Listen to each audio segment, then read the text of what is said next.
दिल्ली में, दिल्ली विधानसभा में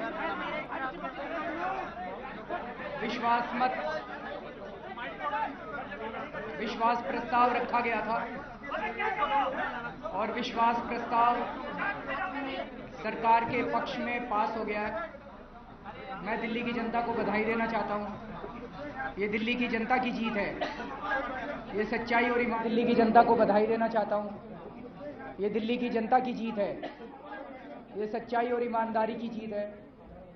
जैसा कि मैं बार बार कहता रहा हूं, मैं और आम आदमी पार्टी के मेरे साथी, हम लोग बहुत छोटे लोग हैं, हम लोग बहुत मामूली लोग हैं, हमारी कोई औकात नहीं है। ये दिल्ली की जनता की जीत है और अब हम सब लोगों के सामने बहुत बड़ा चैलेंज है, बहुत बड़ी चुनौतियां हैं।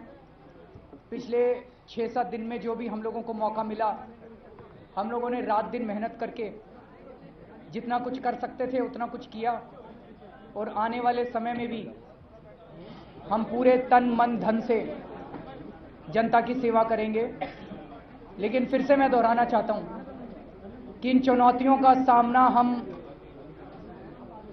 7 मंत्री नहीं कर सकते। इन चुनौतियों का सामना दिल्ली विधानसभा के 70 विधायक नहीं कर सकते। इन चुनौतियों का सामना दिल्ली की जनता को सबको मिलकर करना पड़ेगा। अगर हमें भ्रष्टाचार भी दूर करना है तो वो भ्रष्टाचार भी सबको मिलकर दूर करना पड़ेगा। भ्रष्टाचारियों को पकड़ना है तो वो भी सबको मिलकर पकड़ना पड़ेगा। मैं बहुत खुश हूं, पिछले 3-4 दिन में हमारे कुछ मंत्रियों ने, कुछ विधायकों ने, वॉलंटियर्स ने पूरी रात जाग के दिल्ली की सड़कों पे घूम घूम के दिल्ली के जो सबसे गरीब लोग हैं, होमलेस लोग हैं, बेघर लोग हैं, जिनकी तरफ किसी सरकार का वो नहीं जाता, वो तो वोट बैंक भी नहीं है क्योंकि वो तो वोट भी नहीं डालते, उनका तो कोई भी उनकी परवाह नहीं करता। तो इन लोगों ने उन रैन बसेरों का, उनके रैन बसेरों का मुआयना किया, नए रैन बसेरे खोलने की बात कही और कल की अनाउंसमेंट के बाद हमारे पास कई लोगों के मैसेजेस आ रहे हैं।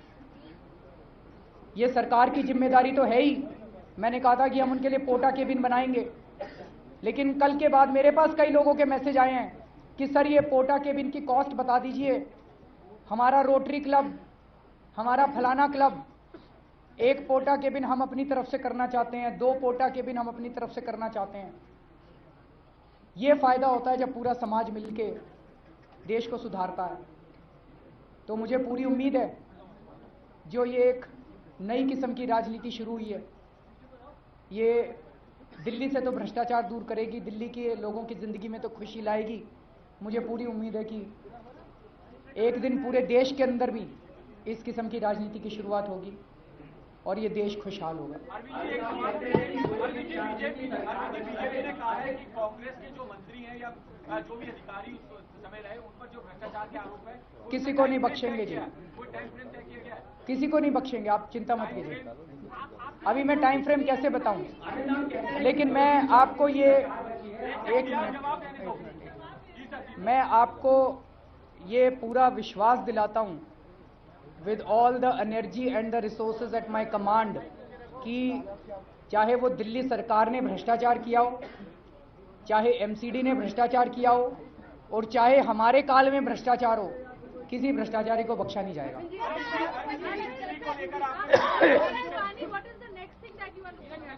कई सारी चीजें करेंगे but the most important agenda on our this thing now is the Jan Lokpal bill for Delhi.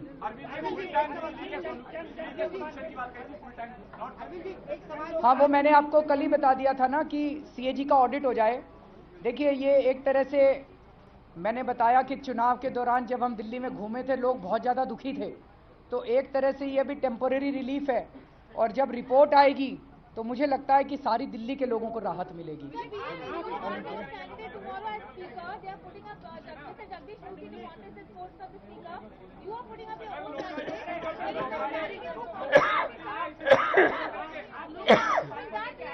हाँ जी,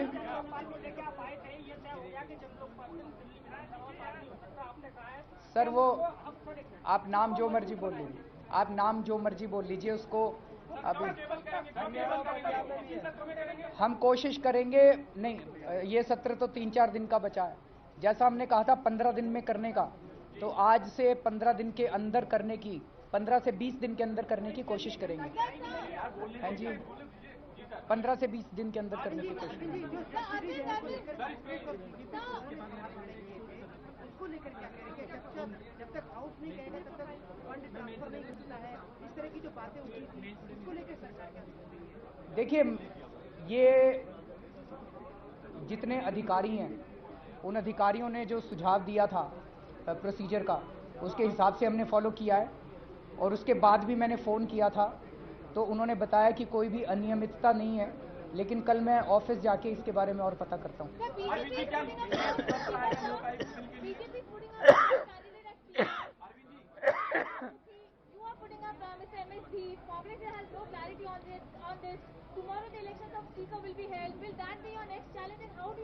दैट्स नॉट आवर चैलेंज। जो भी स्पीकर बन जाए क्या फर्क पड़ता है। अरविंद जी, लोकायुक्त के बिल के लिए स्पेशल सत्र बुलाएंगे क्या? हाँ जी, बिल्कुल बुलाएंगे, बिल्कुल बुलाएंगे। आपका हो गई बात?